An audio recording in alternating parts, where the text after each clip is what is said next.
Hello, and welcome to the third part of this week-long KRAD COVID readings event. I'm Keith R.A. DeCandido, reading my writing to help cure the coronavirus blues.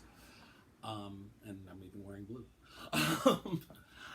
This is the third part of my reading of the novelette Cayo Hueso, A Tale of Cassie Zukav, Weirdness Magnet. This will finish off part 2 of the story, which is called The Buck Stops Here, for reasons that will be clear in this particular reading. Kara Zimmerman and Andy Wasserstein, my bosses at the Sea Cliffs dive shop on Stock Island, gave me Friday off.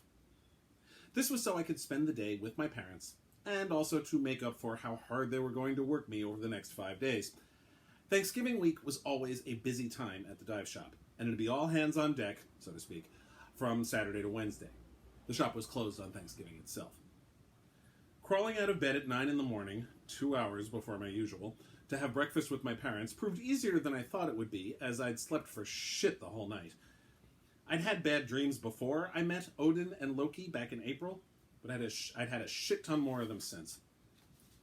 My parents had actually been up for hours when I came stumbling downstairs, so they'd eaten, and I didn't usually do breakfast anyhow. We all gathered around one of the tables in the garden, sipping our respective caffeinated beverages. "What's the plan for today?" I asked. Dad said, "I was thinking the little White House." Mom and I exchanged nervous glances, which got Dad all defensive. "What?" "Okay, Dad, you have to promise me and Mom something. I will not correct the tour guide." Mom looked at me. "Do you believe he won't correct the tour guide, Cassie?" "Believing it would fly in the face of 20 years of evidence." Dad folded his arms. "That is not at all fair. Did I correct that red-haired guy at the Hemingway house?" "No, but there wasn't a president involved." I need to explain about my father and presidents. When my twin brother Paul and I were 6 years old, we started learning about the presidents of the United States in school. I didn't care much one way or the other. It was just something else that led to homework. But Paul, he became the world's second biggest president geek. Dad had to keep up with his millions of questions. So Dad did all that research, and then Paul moved on to other things because, he was 6. And he had the attention span of a gnat with ADD. But in helping Paul out, Dad turned himself into the biggest president geek in the world. This meant that every time we went somewhere that had to do with the president, Mount Rushmore, say, or DC, we got endless descriptions, explanations, trivia, and heaven help the poor tour guide, whom Dad would proceed to nitpick to death. I never did ask if my parents flew into Miami and drove down Route 1, or if they flew into Atlanta and took a puddle jumper to Key West Airport. If they'd driven, then there was a very real possibility that as soon as their rental car hit I-95, Dad started his lecture about President Eisenhower and the interstate highway system. Again. Anyhow, with Dad swearing up, down, backwards, and sideways that he would absolutely not pester the tour guide, we headed to the entrance to the little White House on Front Street. We paid our admission and joined a tour group that included a mother with her kid, 2 men in white t-shirts and shorts holding hands, and 4 senior citizens wearing matching yellow t-shirts that said Tampa Travelers. Our guide was a perky young blonde with a little name tag that read Becky, and she spoke in a squeaky drawl. "Originally, the Little White House was built for the U.S. Navy. The naval base here has a very important function, was a very important part of the United States' defense against sea attack from our enemies. What is now the Little White House was then the quarters for important people who served on the base. By the turn of the century, it was converted into a single-family dwelling for the base commandant." One of the seniors raised her hand. "Didn't Thomas Edison live here?" "Yes, he did." Becky squealed so loudly I winced, and I wondered if dogs all over the island were barking madly now. "During the First World War, Thomas Edison, the father of modern electricity, lived here while helping the U.S. Navy in their effort against the evil Axis powers." Dad tensed but said nothing. I smiled at him. The taller half of the gay couple was less reticent than my father, however. "Lady, Edison wasn't the father of nothing except stealing from smarter people. And we fought the Axis powers in World War II. I turned to look at Dad. He shrugged and whispered, "What? It wasn't me." "Wouldn't put it past you to hire the guy," I whispered back. "Be fair," Mom whispered. "He wasn't arguing about presidential stuff." "True," I agreed grudgingly. Becky had moved on. "President Harry S Truman first visited here in 1946, looking for a place for rest and relaxation. For President Truman, the buck didn't stop at Camp David." Becky smiled at her half-witticism, which was more than any of the rest of us could dredge up. Dad, though, tensed, his fists clenched. "Don't do it," I whispered. However, the short half of the couple decided to be Dad's understudy. "Actually, Becky, it wasn't called Camp David back then. It was Shangri-La. That's what FDR named it." "He's right," one of the old men said. "It was Eisenhower, who came after Truman, who renamed it Camp David after his son. I remember it well." The woman next to him smacked him gently on the bicep. "You were 5 years old when that happened." "I was very precocious," the man said defensively. "Moving on," Becky said almost sternly, though the squeaky voice diluted the effect. She took us through a bunch of rooms, giving the history of the place. Dad stayed stone quiet, but he could afford to. The seniors in the couple were doing their best to correct everything Becky said, or at the very least comment on it. Truman signed some bills and worked on State of the Union addresses here, among other things. At one point, I heard the tall member of the couple mutter to his boyfriend, "This is just bogus. This chick's like Wikipedia, just dull facts." "Yeah, and she's about as accurate as Wikipedia, too," the other one said, shaking his head. Becky was drawling on. "In addition, after President Truman left office, other presidents used this site, from President Eisenhower, who came here to recover from a heart attack, to President Kennedy, who came here after the Cuban Missile Crisis, to President Carter, who held a family reunion here. It's still available for any president to use, and in fact, Secretary of State Colin Powell held peace talks here between the presidents of Armenia and Uzbekistan." "That was Azerbaijan," the tall one said in a tight voice. Becky had taken to just ignoring the comments, so she went on, leading us to a massive space with plenty of chairs and a big window that looked out onto the Gulf of Mexico. There was also this large round table in the corner. Becky walked in backward, droning on and on. "President Truman loved to play poker, and he had a table in this room that he used for games. But he had to be careful, because of course the president couldn't be seen to be gambling. So there was a cover for the table for when reporters came by." And then I felt a breeze in the room. So did Mom and Dad. They both shivered, and as did a couple of the other tourists. An older, white guy with short gray hair, large round glasses, and a bright smile walked into the room behind Becky, so she still couldn't see him. He was wearing a straw hat, a white button-down shirt, and white pants, and he was holding a deck of cards. He walked over to the big round table. Becky's pert little face scrunched into a very mean-looking frown. "What are you all staring at?" I looked around, and yeah, everyone was staring, because this guy had that same kind of odd, not-really-there look of a ghost. "Fuck me sideways," Dad said. "That's Harry Truman." It can't be!" Becky turned around to see the dead president approaching the poker table. Her eyes glazed over and her lips were twisting oddly. It was as if her brain, such as it was, had short-circuited. "Isn't he, like, dead?" Meanwhile, the ghost of Truman put the cards in his pocket and took the top off the round table, revealing the decorated green felt of a poker table that was hidden underneath. I'd taken this tour before a year ago, with a much less vapid guide, and part of the gig was that the guide would dramatically remove the covering that they left on the table whenever cameras were around. Truman sat down and started shuffling the deck. "Well, want me to deal any of you folks in? It's 5-card draw, jacks are better to open, trips are better to win." Dad was practically bouncing. "Can you believe this? That's Harry Truman playing poker. God, it was like a whole different world in the 40s. There was no way a president could hide something like this the way Truman kept poker under wraps. Of course, I don't think anybody today would give a damn if the president gambled either." "Yes, young man," Truman said to my father, "it's a brave new world. Now are you in or not?" "Me?" Dad put his hand to his chest. "This is insane!" Becky cried, her voice echoing off the windows. "You're Harry Truman!" The ghost of a dead president smiled. "Of course I am, little lady. It's my vacation home, isn't it? Now who's being dealt in?" Becky ran off, blubbering incoherently. "Hell, I'm in," one of the old-timers said, taking a seat to Truman's right, followed quickly by the couple. One of the old women looked at the other one. "Boys will be boys." Dad took a step toward the table, but I grabbed his arm. "I think we need to leave. Cassie, I've just been invited to play poker with the ghost of Harry Truman, which, I don't mind saying, is a sentence that nobody ever expected to say in the history of whatever. Yeah, but this place, it's still somewhere that presidents go, and other members of government, which means that security is handled by the Secret Service."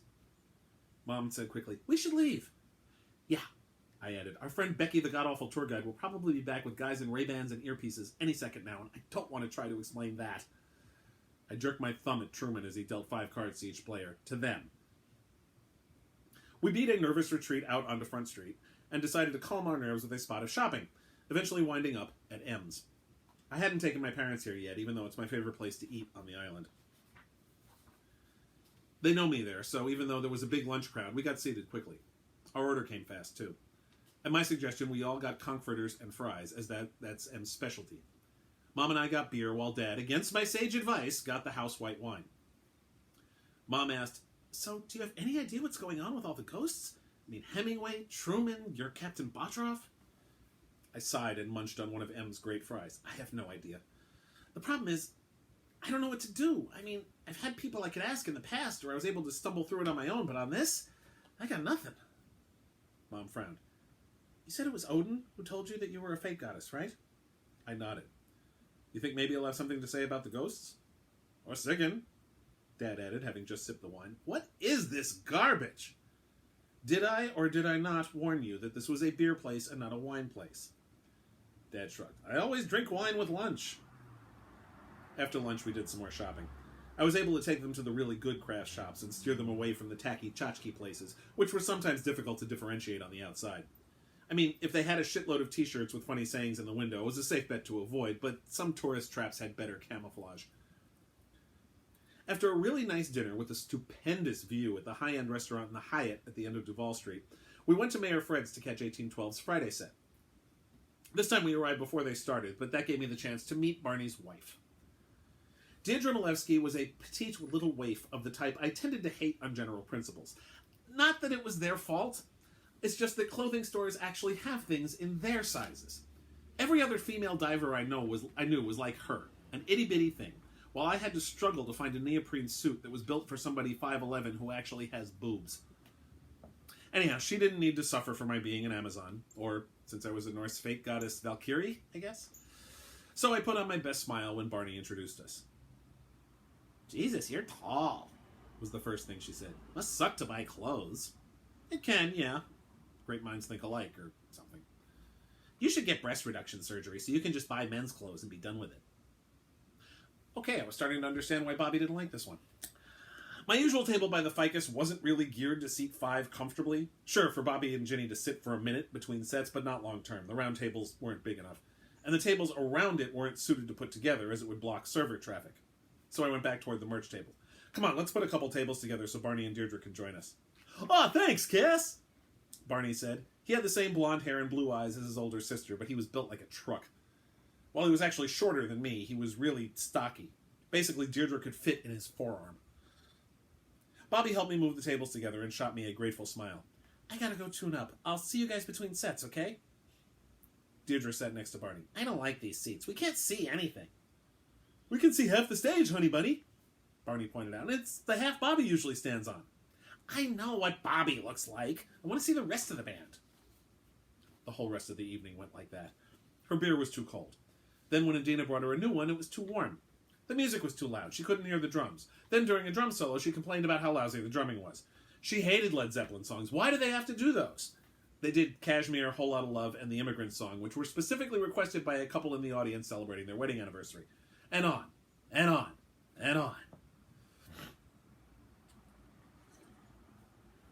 By the time the first set finished, I was ready to commit several acts of homicide. Didn't even have to be Deirdre. I was more than happy to kill anyone handy. And then Loki walked in. It was like he knew I wanted to commit murder, and there he went and provided himself. Sadly, there were witnesses, and I couldn't count on everyone in the bar staying quiet to protect me. "Not your usual table, I see."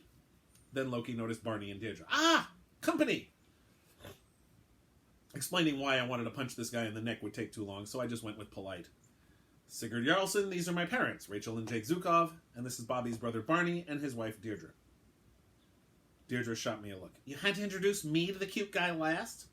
"Why, thank you." Loki gave her his suave smile. Barney put an arm around her, more than a little protectively.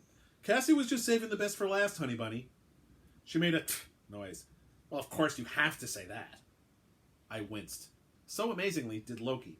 When you've offended the sensibilities of the trickster god who tried to destroy the world last spring, how far have you fallen?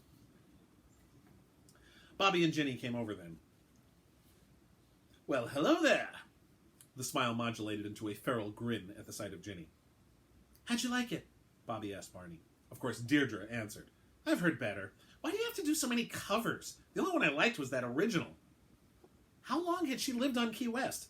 The only place that had original music was Jimmy Buffett's place. Everywhere else thrived on cover bands. Bobby frowned. We didn't do any originals. Right after all those damn Led Zeppelin songs. Oh! Bobby chuckled. That was a John Robertson song, Old Man's Blues in a Young Man's Body. It's the title track on his last CD. We were his backup band on it. Deirdre scoffed. Yeah, right. Like you guys would ever get anywhere near someone like him. Actually, it's true, honey bunny. Remember when Bobby was gone for a few weeks in August? No, I don't remember. Whatever. Bobby looked right at me with a seriously intent look on her face. I gotta pee. Getting the hint, I climbed from my chair. I'll go with. Next to me, Mom rose as well. Me too. Dad looked at both of us with a look of murderous rage, since he was now stuck with the demon spawn of Satan and her dumb but loyal sidekick, Barney. Of course, then I was worried she'd come along, but all she did was mutter, God, I hate when women do that. Once we got to the restroom, Bobby asked, So? I let out a long sigh, which gave Mom an opportunity to answer first. She's a total bitch on wheels. Why the hell did your brother marry her? Bobby shook her head. Barney has a thing for girls so small he could swallow them whole. This is just the one he happened to knock up, so he married her. There are other options, Mom said. Not for Deirdre. She insisted on having the kid, and Barney didn't think he had a choice. I gave Bobby a sympathetic look. Well, that may make her old-fashioned, but that's all that makes her. It's gotta be something, Cass! Bobby was pleading now. Barney's always careful. He always uses protection.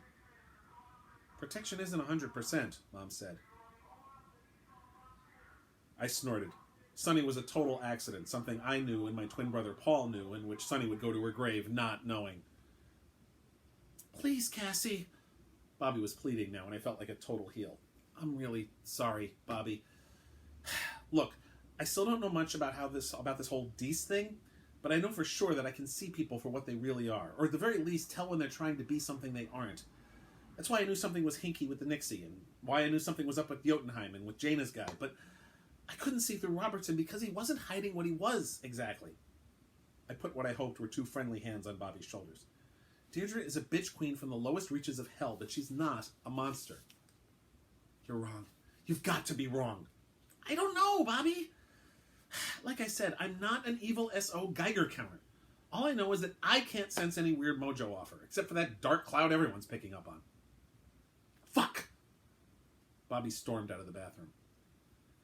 For the rest of the night, Bobby didn't speak to me. That was the bad news. The good news was that Deirdre was tired and wanted to go home, and so she and Barney left, thus making my parents and my evening 2,000,000,000% better. After Bobby deliberately avoided speaking to me for the third time, I gave up.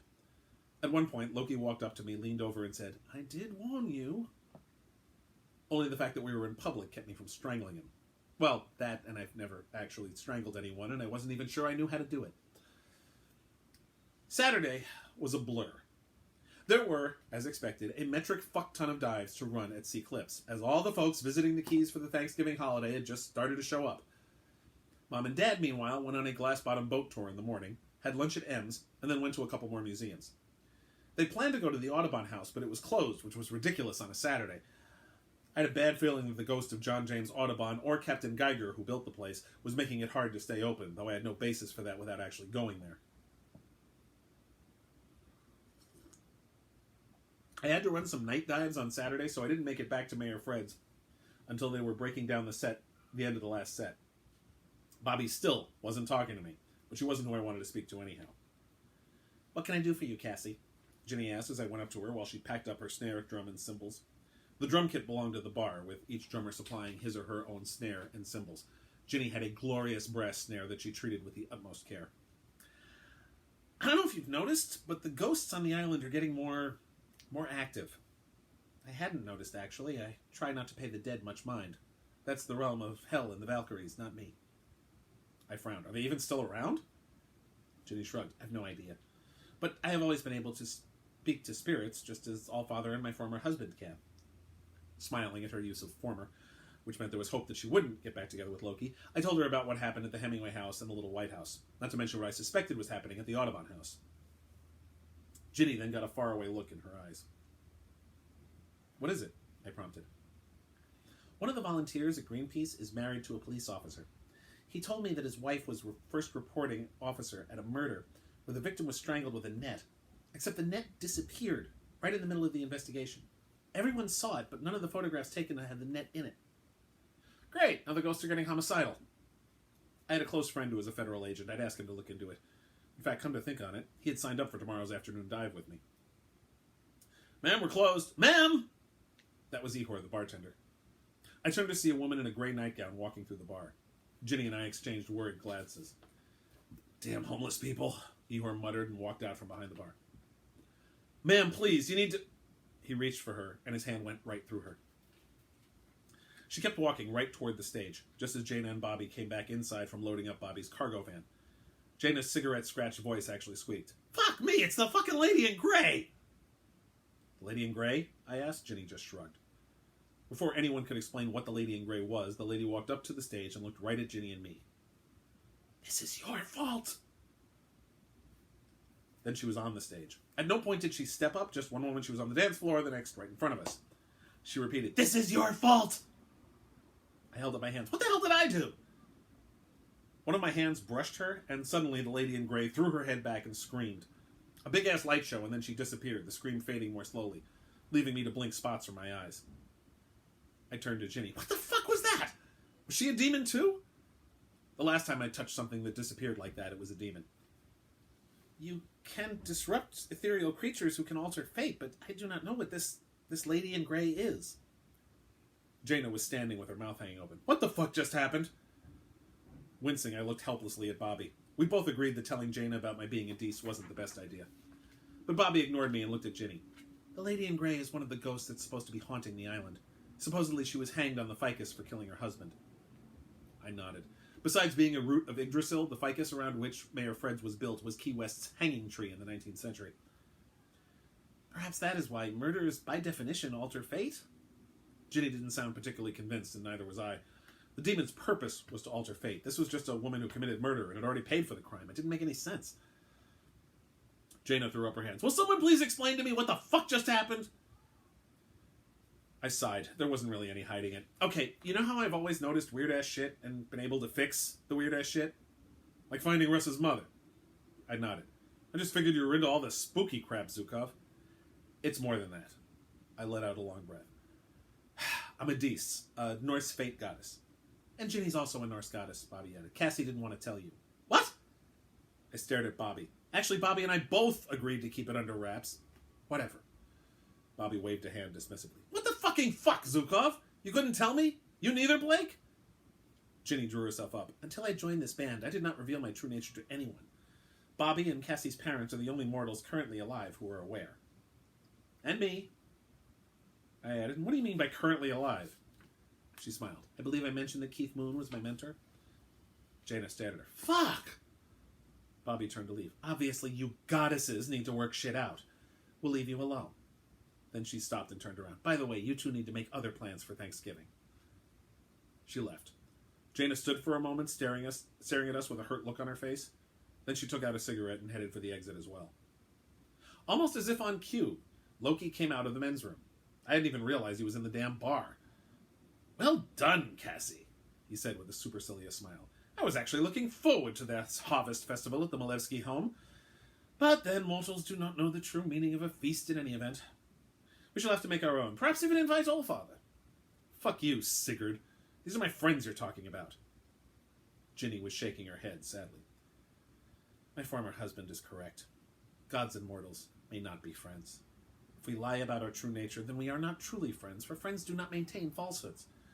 And if we tell the truth, they are no longer our friends, but our worshippers.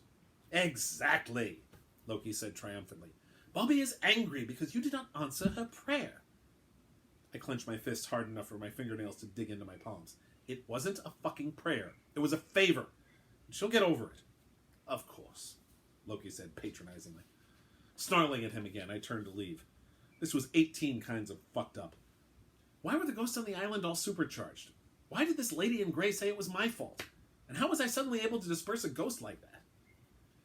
Then I saw Bobbi and Jaina at the van. But Bobbi wasn't just standing at the van. She was also, somehow, at the same time, hobbling around her parents' backyard on crutches with a cast halfway up her leg. And Jaina was loading the van at the same time she was sitting in the middle of what looked like the Key West cemetery, sitting next to Bobbi and me, all of us dressed in black, while 2 caskets were lowered into the ground. What the unholy fuck? It was just a moment, and then Bobbi and Jaina were only loading the van and studiously ignoring me without anything else going on.